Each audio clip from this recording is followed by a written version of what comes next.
Unit 2. 4. After graduating from high school, some students find themselves not quite ready for college. In some cases, they still want to experience many things before going to college. So, instead of starting their freshman year right after graduation, they take a break for 1 year. It's called a gap year. Some students use that time to do internships or volunteer in another country. Some of the best-known universities are advising students to take a gap year before starting their college lives. In fact, Harvard encourages all of its new students to consider a year off before college life. Princeton also allows students to spend a year performing public service or traveling abroad before beginning their freshman year. They believe it actually makes students more focused and ready for their challenging academic lives.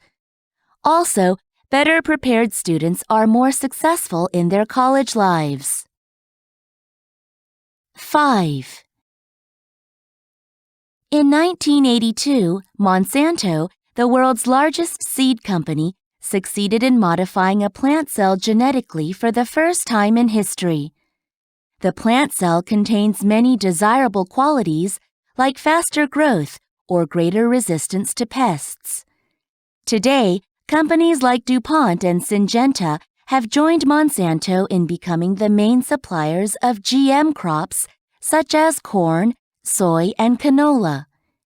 In fact, most of GM crops on the market come from these companies. Since people began to eat GM foods, however, a lot of health problems have increased. Allergies have skyrocketed, especially in children. More and more babies are born with defects, and we have seen increases in different types of cancers. These are believed to be just a few of the potential hazards of GM foods. People all over the world started to protest against these seed companies. Groups such as Greenpeace and the Organic Consumers Association demand labeling on GM foods so that people know what they are eating. However, the seed companies turned a deaf ear to these protests. They fear that consumers will reject foods with GM labels. Some people feel that this proves these seed companies have something to conceal. 6.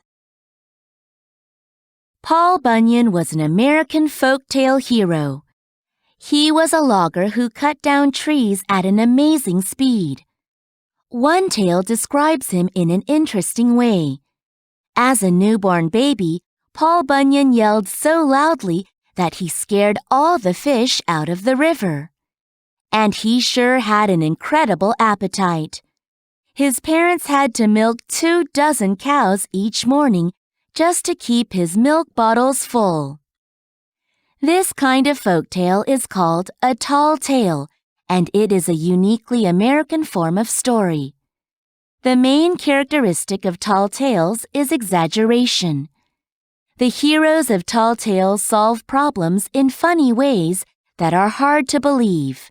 As a result, the events in them are often humorous and unexpected. Many tall tales are based on real American heroes, while others are just fictional stories. Tall tale tellers combined information about what was really happening at the time with wild fantasy. Tall tales were first told by the early American settlers. In those days, people didn't have TV or even many books, so storytelling was their entertainment. After a hard day of working, people would gather around the fire and share unbelievable tales as a way to relax and enjoy themselves.